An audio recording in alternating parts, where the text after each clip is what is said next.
হিসাব জানতে চাই। আপনারা চান? আপনারা ঈদ বোনাস কোথায় দিয়েছেন আমরা জানতে চাই। ফ্রিজ এবং শাড়ি লুঙ্গি কোথায় দিয়েছেন আমরা জানতে চাই। আমরা জানতে চাই আপনারা চাউলের টাকা কাকে কাকে বরাদ্দ দিয়েছেন। আপনারা এগুলো পরিষ্কার করতে হবে। এগুলো জনগণের টাকা। এখন আপনারা দলীয় কর্মসূচি বাস্তবায়ন করতেছেন।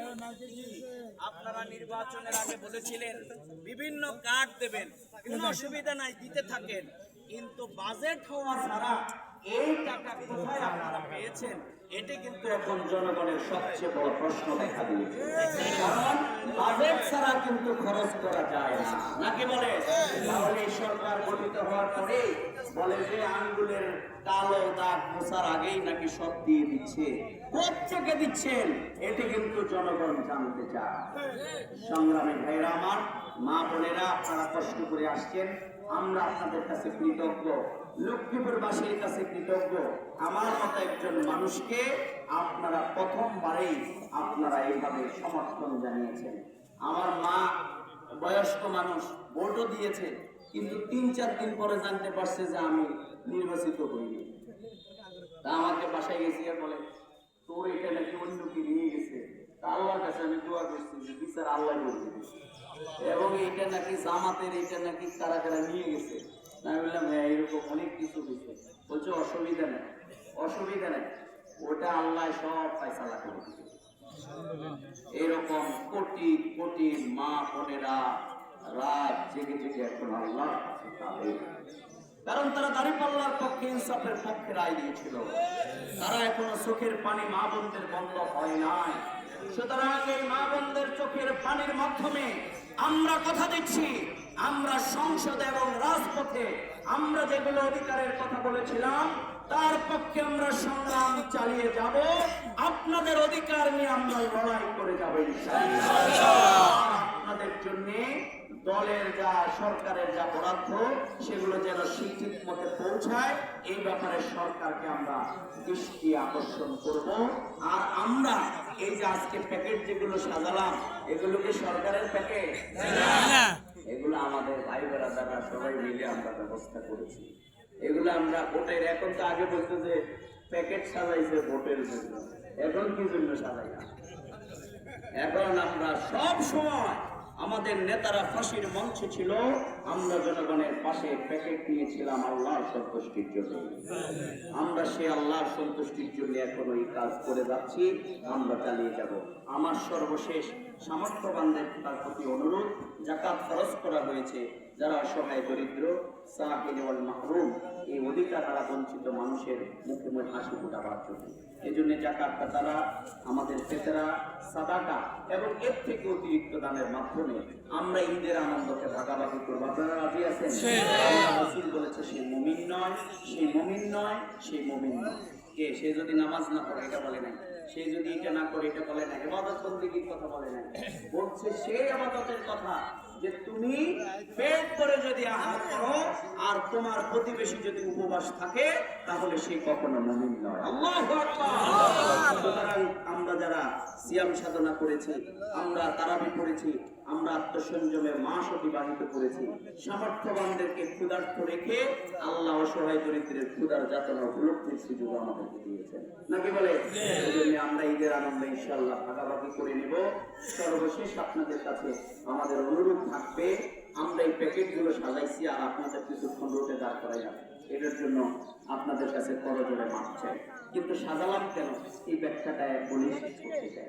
সাজালাম হচ্ছে এই জন্য, এগুলো মিডিয়ার মাধ্যমে, ভিডিওর মাধ্যমে আজকে সোশ্যাল মিডিয়ায় গোটা দুনিয়ার মানুষেরা দেখে, এলাকার মানুষেরা দেখে, যার সামর্থ্য আছে তার মধ্যে বোধটা যাতে জাগ্রত হয় যে এই দায়িত্বটা তো আমার।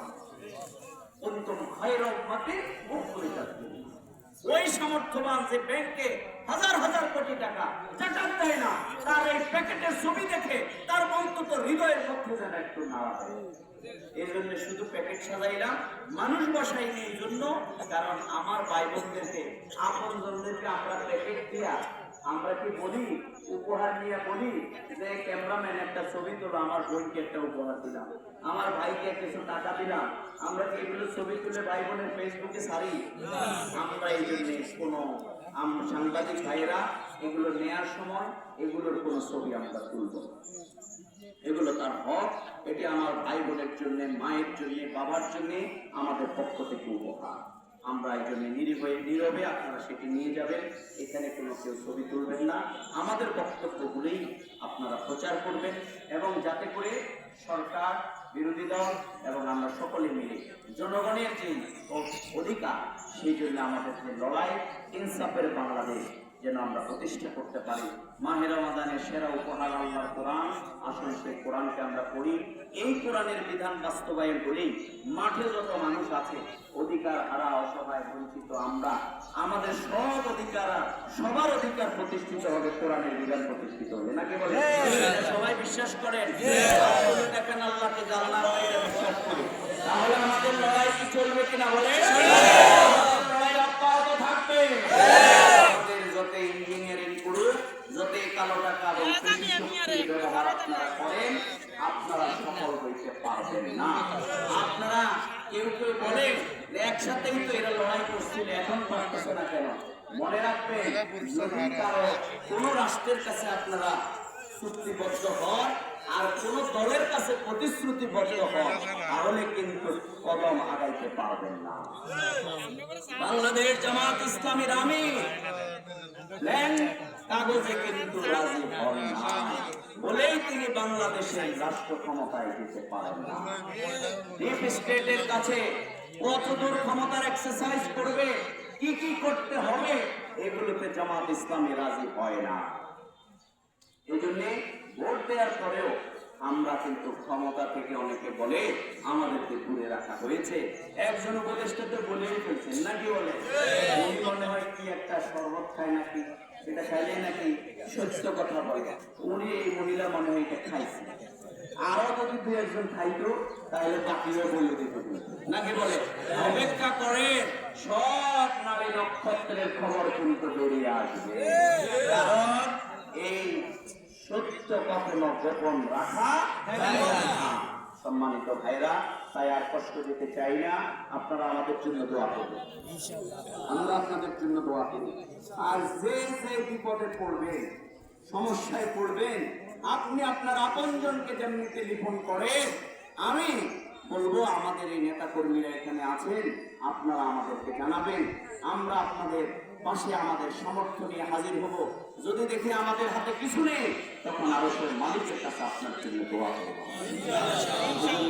মা বোনেরা, ভাইয়েরা, বিশেষ করে বেশি আপনারা দাঁড়িপাল্লার পক্ষে, আমাদের এই যে হাফিজুল্লাহ ভাই বিরাট ভোটের বিপ্লব সেখানে হয়েছে, আমাদের রায়পুরে বিরাট ভোটের বিপ্লব হয়েছে, কিন্তু এই বিপ্লব কেউ এখানে বাধাগ্রস্ত করেছেন।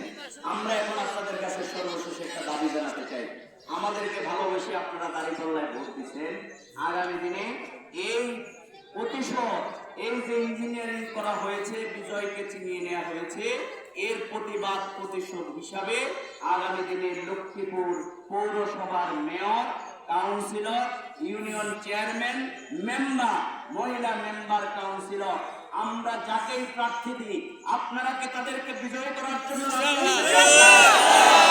ইনশাআল্লাহ যাকে প্রার্থী দেওয়া হবে, যাদের নাম আসবে, আপনারা তাদেরকে বিজয় করবেন। যেহেতু ভোটের আগে আমারে দিছিলেন, এখন এরপরে আমার এই ভোটগুলো এই ভাইদেরকে দিয়ে বিজয় করে দিবেন, এটা আপনারা খেয়াল রাখবেন। আমরা আপনাদের কাছে সেই আবেদন জানাতে চাই। আপনাদের সবাইকে ঈদের অগ্রিম শুভেচ্ছা একদিন পরেই আপনাদেরকে জানিয়ে, আপনাদের যার যার হৃদয়ের কষ্ট আছে, সব কষ্টের কথা আমরা একজনের কাছে বলবো, নাকি বলবো? আমরা মানুষের কাছে নয়, আল্লাহর কাছে আমরা বলতে থাকবো। ইনশাআল্লাহ আল্লাহ তাআলা সবার জন্য ভাগ্যের পরিবর্তন করে দেন, এই দেশকে যেন আল্লাহ তাআলা শান্তিপূর্ণ করেন। এই লক্ষ্মীপুর বাংলাদেশ যাতে হানাহানি, কাটাকাটি, রক্ত, তারপরে চাঁদাবাজি, জুলুম, অস্ত্রের মহড়া, এগুলো আমরা দেখতে চাই না, নাকি বলে? আমরা দেখতে চাই শান্তিপূর্ণভাবে যাওয়া। এই জন্য আমরা বিজয়ী হওয়ার পরেও আমরা কিন্তু পরাজয় মেনে নিয়েছি দেশের স্বার্থে, নাকি বলে? এই জন্য আপনারা কেউ অশান্তি সৃষ্টি করবেন না, আমরা সামনের দিকে শান্তিপূর্ণভাবে, ঐক্যবদ্ধভাবে এগিয়ে যেতে চাই। সবাইকে আন্তরিক ধন্যবাদ, মোবারকবাদ জানিয়ে সুন্দর আয়োজনের জন্য লক্ষ্মীপুর পৌরসভা তাদেরকে ধন্যবাদ জানাচ্ছি। আর আমরা আল্লাহ শুকরিয়া আদায় করছি এই লক্ষ্মীপুর পৌরসভায় আমরা প্রায় 10,000 পরিবারকে কোনো না কোনো ভাবে এই সহযোগিতা আমাদের ভাই বোনেরা পৌঁছাচ্ছে। জোরে বলেন আলহামদুলিল্লাহ। আমরা গোটা লক্ষ্মীপুর সদর 3 আসনে আমাদের টার্গেট হচ্ছে একবারে সামান্য একটা তার প্রয়োজনীয় জিনিসও দিয়ে আমরা অন্তত মিনিমাম 50,000 লোককে আমরা তাদের পাশে ছোট্ট একটা জিনিস হলেও আমরা যেন তাদের পাশে থাকতে পারি সেই টার্গেট নিয়ে আমাদের ভাই বোনেরা কাজ করছেন। আল্লাহ তাআলা আমাদের এই সকল তৎপরতা তার সন্তুষ্টির জন্য কবুল করুন। আমরা যেন আপনাদের পাশে থেকেই সুখে দুঃখে আমরা কাটাতে পারি, এটাই আমাদের জীবনের অভিপ্রায়। আমার জন্য আপনারা দোয়া করবেন। আমাকে ধরে এখনো অনেকে কাঁদে, এজন্য কাঁদে যে তারা আমাকে দেখেও নাই, অনেকে এত কষ্ট করে, এত কষ্ট তারা করে, তাদের আবেগ এখনো তারা সংবরণ করতে পারছে না। কিন্তু তারপরে আপনারা কিন্তু পরাজিত হন নাই, পরাজিত হয়েছে তারাই যারা আমাদের বিজয়কে ছিনিয়ে নিয়েছে, নাকি বলে? এই জন্য আমরা মুমিনের কোনো পরাজয় নাই, আমরা আল্লাহর সন্তুষ্টির জন্য কাজ করছি। আমরা সেই কাজ মাবুদের সন্তুষ্টির জন্য আমরা চালিয়ে যাব যতক্ষণ আল্লাহ তাআলা আমাদেরকে হায়াতে জিন্দেগি দেবেন। আল্লাহর কাছে সেই তৌফিক কামনা করে সবাইকে অনেক অনেক শুকরিয়া মোবারকবাদ জানিয়ে অগ্রিম ঈদের শুভেচ্ছা জানিয়ে আমার কথা শেষ করছি। আপনারা কি রোদে দাঁড়ায় বেশিক্ষণ কষ্ট পাইছে, বদয়া দিবেন? করে দিবেন তো? মা বোনেরা মাফ করে দিবেন। আপনারা অনেক আগে আসছেন, আপনাদের কাছে দোয়া চাই। আসসালামু আলাইকুম ওয়া রাহমাতুল্লাহি ওয়া বারাকাতুহু।